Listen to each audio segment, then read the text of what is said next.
नमस्कार। India debate में आप सबका स्वागत है। मैं हूं आशुतोष पाठक। अरविंद केजरीवाल अपनी हरकत से बाज नहीं आ रहे हैं। कहीं पकड़ाते हैं तो उससे बचने के लिए कहीं और चले जाते हैं। दिल्ली में पकड़ाए तो पंजाब चले गए। अब पंजाब में पकड़ा रहे हैं तो गुजरात भाग गए। गुजरात में पकड़ाए तो वहां से गोवा भाग गए। दो तीन महत्वपूर्ण बात है। आखिर अरविंद केजरीवाल बॉर्डर स्टेट पर उनकी नजर क्यों है?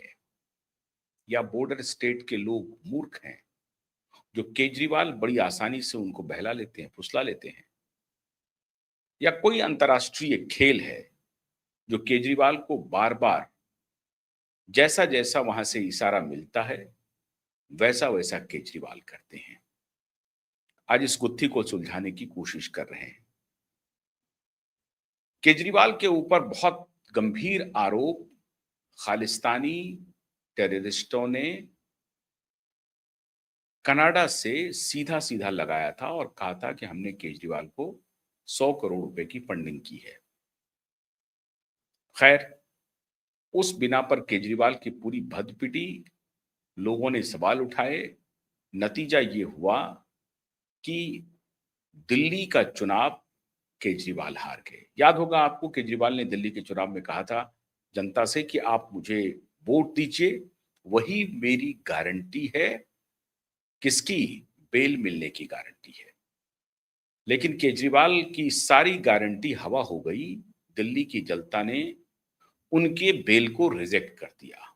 मतलब जनता ने ही कह दिया, केजरीवाल ने खुद कहा था जनता से कि अगर आपने मुझे जिता दिया तो समझिए कि कोर्ट मुझे बेल देगा ही देगा, क्योंकि सबसे बड़ी अदालत आप हैं। और आप अगर मुझे जिता देते हैं तो अदालत भी डर जाएगी। मतलब अदालत को वो डरा रहे थे।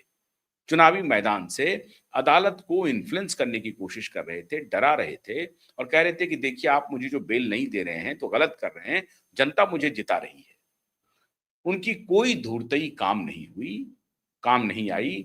जितनी कोशिश की उन्होंने धूर्तता की, उतने ही वो फंसते चले गए और बुरी तरह से केजरीवाल चुनाव हार गए, सत्ता से बाहर हुए।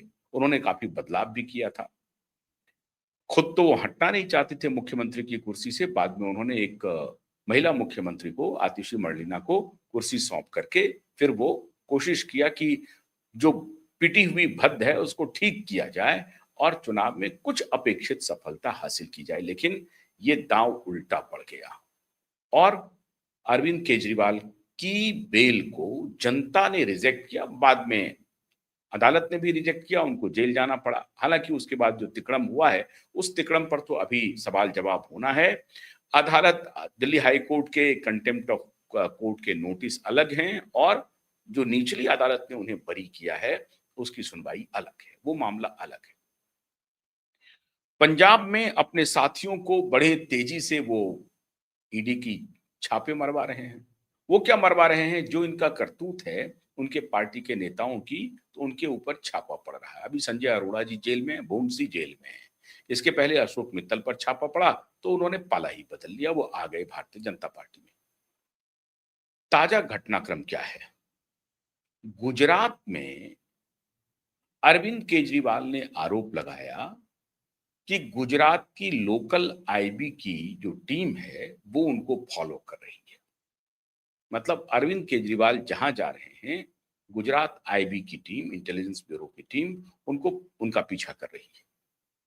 उन्होंने एक टेलीफोन नंबर जारी किया और कहा कि देखिए, इस टेलीफोन नंबर से मुझे फोन आया, मैंने उठाया, मैंने हेलो कहा।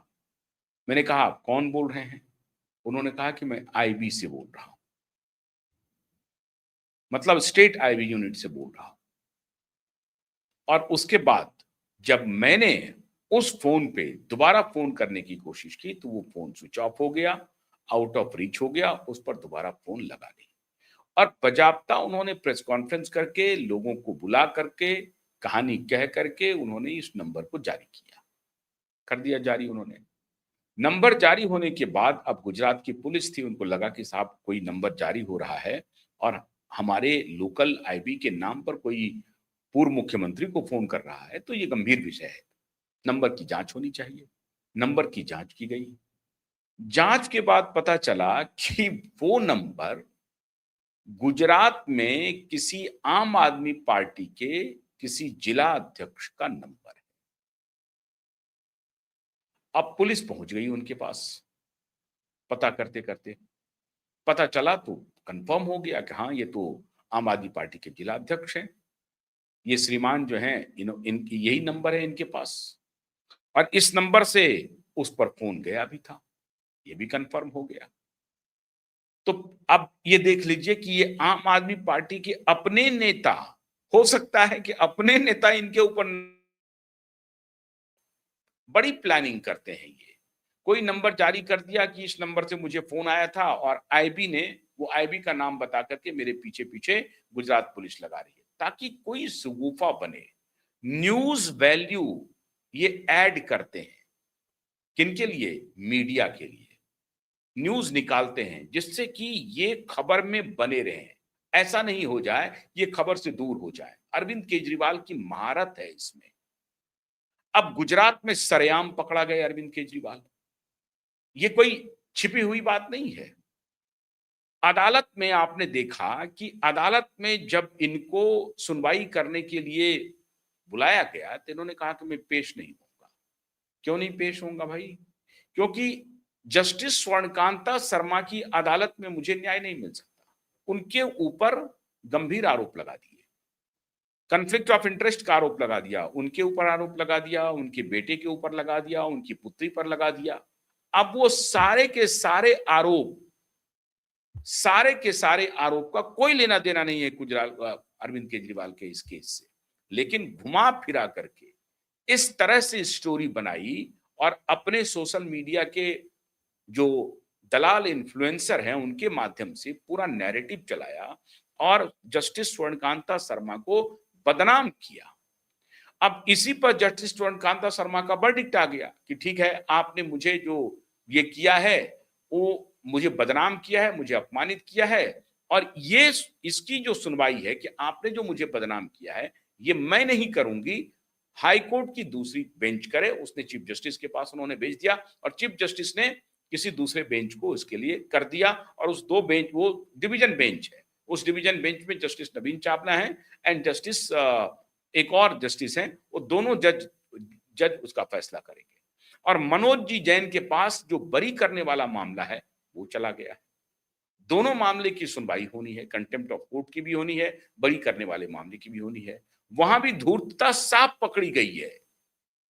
डिवीजन बेंच के पास इनको कंटेम्प्ट में जेल जाना ही होगा, कोई रास्ता नहीं है, क्योंकि साक्ष्य इतने अकाट्य हैं। जो सोशल मीडिया पर इन्फ्लुएंसर ने जो कुछ भी कैंपेन चलाया है, जो वीडियो इन्होंने सेलेक्ट करके लीक किया, सोशल मीडिया पर फैलाया, उस वीडियो का, उसका वीडियो ऑडियो सारे रिकॉर्ड है। हाईकोर्ट ने कह दिया है रजिस्ट्री को कि सारे रिकॉर्ड को सुरक्षित रखा जाए और जब डिमांड किया जाएगा तब पेश किया जाए।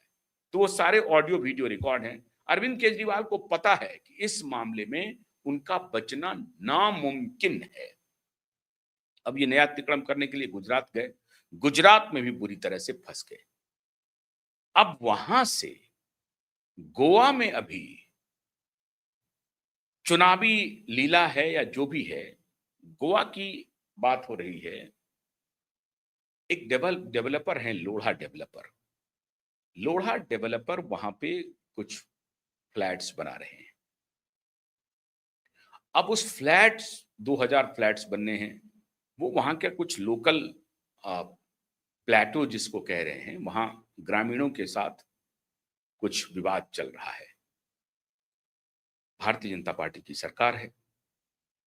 श्रीमान केजरीवाल कह रहे हैं कि गोवा में भारतीय जनता पार्टी की सरकार में किसी मंत्री का इसमें सीधा हस्तक्षेप है। संभवतः उस जमीन की खरीदारी उस मंत्री विशेष ने की है या जमीन किसी और की भी है, लेकिन इसका कुछ ना कुछ रिश्ता है उस जमीन का, गोवा सरकार के किसी मंत्री का, दोनों के बीच में। अब वहां के ग्रामीणों में एक असंतोष है। उनका कहना है कि आप यहां जो जमीन ले करके यहाँ घर बना रहे हैं, उस घर में रहने कौन आएंगे? गोवा के बाहर के लोग। और ये बात सही है कि लोढ़ा कंस्ट्रक्शन का काफी कैंपेन हो रहा है, आज से नहीं, कई महीनों से, वर्षों से कैंपेन चल रहा है उनका, कि वहां पे ये कंस्ट्रक्शन होगा और बाहर के देश भर के लोग जो भी, जिनको भी खरीदना है गोवा में, अगर कोई प्रॉपर्टी खरीदनी है तो वहां पर जाकर के खरीद सकते हैं। 2000 फ्लैट्स बने हैं।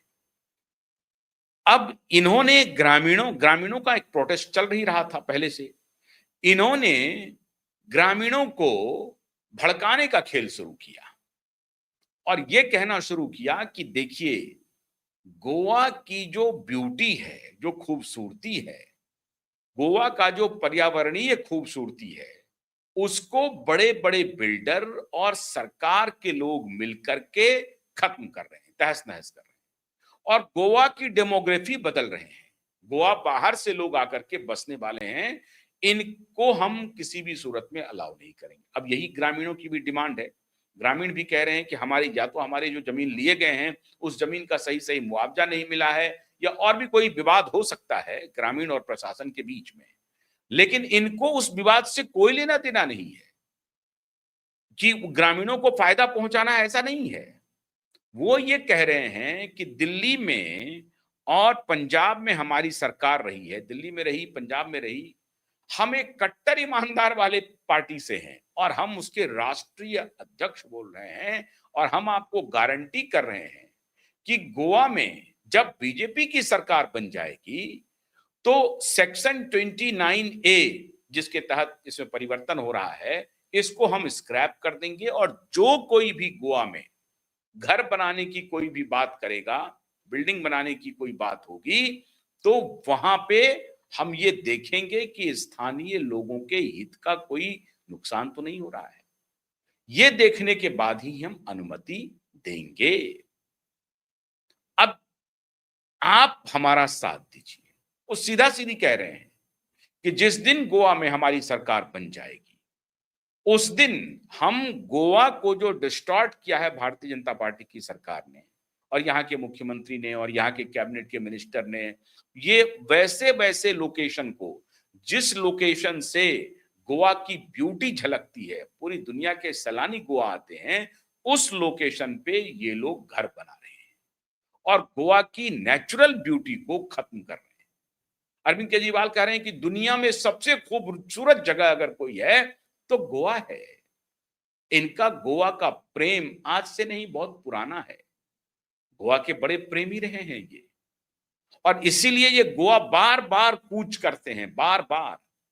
गोवा से इनका रिश्ता बड़ा गहरा, गुजरात से भी इनका रिश्ता बड़ा गहरा। गुजरात से रिश्ते के दो कारण हैं, एक तो मोदी को चुनौती देना और भारतीय जनता पार्टी का वो गढ़ रहा है उसको चुनौती देना, और दूसरी चुनौती जो लोग कहते हैं मित्रों कि इनका संबंध, इनकी पार्टी का संबंध बड़े पैमाने पर टेररिस्ट ऑर्गेनाइजेशन से है, बड़े पैमाने पर ड्रग डीलरों से है, बड़े पैमाने पर। अब इसकी सत्यता की जांच तो होम मिनिस्ट्री कर रही होगी, कितनी है कितनी नहीं है भगवान जाने, लेकिन लोग चर्चा कर रहे हैं पंजाब में जो ड्रग की तस्करी हो रही है उसके बारे में, और ड्रगों के जो खेप पकड़ा रहे हैं वो गुजरात में, हालांकि गुजरात में भारतीय जनता पार्टी की सरकार, ये जिम्मेदारी उनकी है। गोवा में भी भारतीय जनता पार्टी की सरकार है, ये जिम्मेदारी उनकी है। गोवा में भी तस्करों की बड़ी छाप है, ड्रग तस्करों की। गुजरात में भी ड्रग तस्करों की छाप है, लेकिन कम से कम गोवा में और गुजरात में भारतीय जनता पार्टी की सरकार है, तो चाहे मुंद्रा पोर्ट हो, चाहे अडानी का पोर्ट हो, लेकिन वहां पर 3-3 हजार करोड़, 4-4 हजार करोड़ के ड्रग की बरामदगी हो रही है, पकड़े जा रहे हैं। जो कोस्टल गार्ड्स हैं वो पकड़ रहे हैं, नारकोटिक्स डिपार्टमेंट वाले हैं वो पकड़ रहे हैं। फर्ज कीजिए अगर गोवा में और गुजरात में आम आदमी पार्टी की सरकार बन जाए तो जो पंजाब की हालत है वही हालत हो जाए। ये इनको कोई शर्म नहीं आ रही है ये कहते हुए, ये कह रहे हैं कि हमको दिल्ली में, हमारी तो कट्टर ईमानदार सरकार है, कट्टर ईमानदार सरकार रही है दिल्ली में, अब खत्म हो गया, लेकिन अभी भी वो कह रहे हैं कि हमको दिल्ली की एक निचली अदालत ने कह दिया है कि हम कट्टर ईमानदार हैं। अभी वो मामला हाईकोर्ट में चल रहा है। हाईकोर्ट में अगर कुछ हुआ तो वो सुप्रीम कोर्ट पहुंचेगा। लेकिन इस व्यक्ति ने लोअर कोर्ट के बिना पर कह दिया कि हम कट्टर ईमानदार हैं। कोई बात नहीं है, निचली अदालत हो या ऊपरी अदालत हो। अगर अदालत ने आपको कहीं किसी केस में बरी किया है तो ये नहीं लिखा है कि हमको अदालत ने कहा है कि आप कट्टर ईमानदार हैं। आपको बरी किया गया है, अभी स्क्रूटनी होगी, उसमें तो बड़ा झोल है, क्योंकि बिना ट्रायल किए हुए आपको उसमें बरी कर दिया गया है। इसी की तो सुनवाई होनी है हाई कोर्ट में। लेकिन फिर भी आप इसे पॉलिटिकल जामा पहनाते हुए गुजरात में प्रचार कर रहे हैं, पंजाब में प्रचार कर रहे हैं। अभी इनको एक रिलीफ क्या मिल गया है? मैं हैरान हूं कि पंजाब में आम आदमी पार्टी के अलावा 3 बड़ी पार्टियां हैं वहां पर। कांग्रेस पार्टी है, अकाली दल है, भारतीय जनता पार्टी है।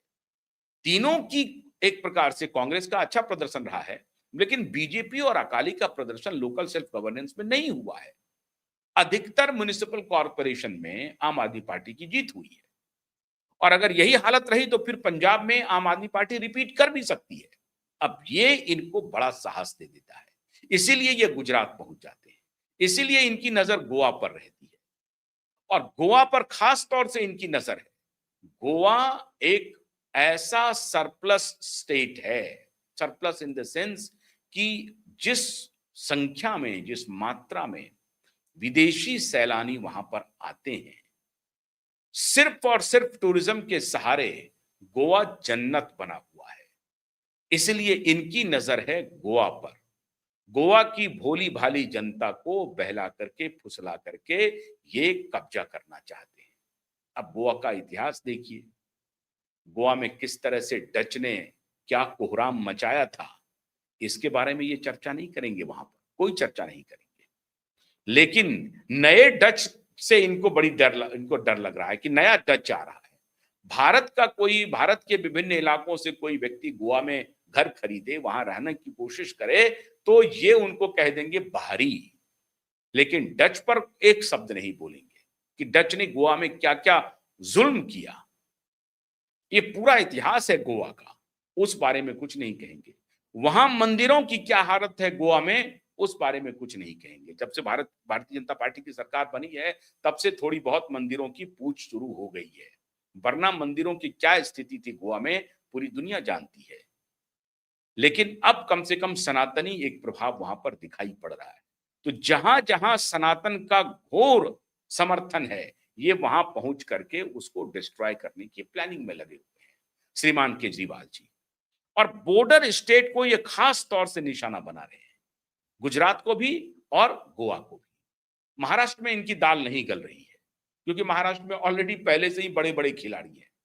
तो ये जो इंटरनेशनल माफिया है, जहां जहां जिस जिस सरकार में वो पैठ बना सकती है, वो बना रही है। पश्चिम बंगाल में किस तरह से बनाई, ये किसी से छिपी हुई बात नहीं है। आप सबको मालूम है कि पश्चिम बंगाल में क्या हो रहा था। पिछले 50 वर्षों से में वहां की डेमोग्राफी बदल गई, 30% तक डेमोग्राफी बदली। जो माइनॉरिटी का, जो आप माइनॉरिटी कहते हैं, 30% वहां पर एक विशेष समुदाय की आबादी हो गई। और अगर यही रफ्तार रहता तो 50% तक हो जाता। केरल में जो स्थिति है वो आप देख ही रहे, 49% क्रिश्चियन और मुस्लिम आबादी मिला करके 49% हो चुका है केरलम में। अब यही स्थिति अभी गोवा में है। गोवा में बहुतायत आबादी हमारी क्रिश्चियनिटी में कबूल हो चुकी है, और उसका ऐतिहासिक प्रमाण है डच के जमाने से और ब्रिटिश के जमाने से है। ये कोई नई बात नहीं हुई है। लेकिन अब धीरे धीरे जहां एक तरफ बदलाव हो रहा है पूरे देश में, वहां केजरीवाल नाम का व्यक्ति जो है वो नया नया सिगुफा लेकर के पहुंच रहे हैं। गुजरात में बुरी तरह से पकड़ाए, भद्द पीटी, लेकिन इनको कोई शर्म नहीं आई। वहां नंबर जारी कर दिया कि आईबी वाले मेरा पीछा कर रहे हैं, कोई शर्म नहीं आई। अब ये अदालत में जब पिटेंगे तब इनको समझ में आएगी। लेकिन कोई बात नहीं, इनकी खाल बहुत मोटी है। अब इनकी नजर गोवा पर है कि गोवा में किसी तरीके से कुछ बना लो, वहां के लोगों को भड़का दो, कह दो कि भाई तुम्हारे जमीन पर कोई कब्जा कर लेगा, लोढ़ा डेवलपर आ जाएगा, कोई और डेवलपर आ जाएगा, उनका रिश्ता बीजेपी के किसी मंत्री से हो भी सकता है, इसमें कोई शक नहीं है। मैं बार बार कहता हूं कि भारतीय जनता पार्टी कोई सैक्रोसैंक्ट पार्टी नहीं है। उनके लोग उस तरह का काम कर भी रहे होंगे। अगर ये शुद्ध मुद्दा हो तो मुद्दा के रूप में ठीक है, लेकिन ये मुद्दा के लिए नहीं उठा रहे हैं। ये अपनी राजनीति के लिए उठा रहे हैं। ये जनता को कह रहे हैं कि आप हमें वोट दे दीजिए, हमारी जब सरकार आ जाएगी तो हम ये कर देंगे। इनकी जब सरकार जहां-जहां आई, इन्होंने क्या किया, अभी देखिए पंजाब में हालांकि लोकल सेल्फ गवर्नेंस में इनको जीत मिली है, लेकिन चुनाव में क्या होगा, विधानसभा चुनाव में अभी वक्त है, कहना मुश्किल है। यही लोग कयास लगा रहे थे कि पश्चिम बंगाल में तो चुनाव जीतना भारतीय जनता पार्टी के लिए दूर की कौड़ी है, वहां तो हो ही नहीं सकती है जीत बीजेपी की। लेकिन बीजेपी जीती, तीसरा टर्म हुआ, जीती बीजेपी। बीजेपी का निशाना अभी पंजाब है, तो अभी तो पंजाब में इनको दो दो हाथ भारतीय जनता पार्टी से करनी पड़ेगी, कांग्रेस से भी करनी पड़ेगी। वहां ट्रायंगुलर फाइट निश्चित रूप से अगले विधानसभा में होगा और बीजेपी का लश्कर वहां पहुंच चुका है। लेकिन केजरीवाल हैं कि मानते नहीं हैं, वहां से हटेंगे तो गुजरात, गुजरात से हटेंगे तो गोवा। अभी उनके पार्टी के नेता संजय सिंह जी एक यात्रा निकाले हुए थे, पता नहीं यात्रा का क्या हुआ, यात्रा कहां फुस हो गया, कोई सुना नहीं, कोई देखा नहीं, कहीं कोई इसकी चर्चा नहीं हुई। ये अनएम्प्लॉयड रोजगार और सामाजिक न्याय यात्रा थी। रोजगार सामाजिक न्याय यात्रा कहां गई, किसी ने नहीं देखा, उसकी कहीं कोई चर्चा नहीं हुई। जब आपकी नीयत बदनीयत हो जाए तो फिर उसकी चर्चा होती नहीं, और अगर चर्चा भी होती है तो आपकी बदनीयती की चर्चा होती है। यही सरेआम हो रहा है अरविंद केजरीवाल और उनके साथियों के साथ। तो संजय सिंह की भी कोई चर्चा नहीं हुई। तो अरविंद केजरीवाल चाहे दिल्ली में रहें, पंजाब में रहें, गुजरात में रहें, गोवा में रहें, हर जगह जाएंगे, अपनी भद्द पिटवाएंगे और उसके बाद ये स्थापित कर देंगे कि वो एक एंटी नेशनल गतिविधि में शामिल हैं, चेहरा कोई और क्यों नहीं हो। अभी कुछ दिन पहले अभी एक पत्रकार विशेष है, उनका एक इंटरव्यू वायरल हो रहा था कि साहब जब वो इंटरव्यू मांगने के लिए गए थे, उन्होंने कहा कि मैं सो करके इंटरव्यू दूंगा, और जब कैमरा ऑन हुआ तो फास्ट में थे, 12 साल पहले पुरानी बात है, उस जगह पर मैं भी गया था, वो नाटक कर रहे थे। लेकिन उस वक्त तो इस तरह का नाटक करते थे, हम जैसे लोग भी फंस गए थे उसमें, वो सोचने लगे थे कि सही सही कह रहे हैं ये, लेकिन वो सारी बात झूठी थी। तो केजरीवाल का झूठ एक बार फिर बेनकाब होगा। गोवा की जनता अलर्ट रहे, गुजरात की जनता अलर्ट रहे, और पंजाब और दिल्ली की जनता तो अलर्ट है ही है। बहुत बहुत शुक्रिया, नमस्कार।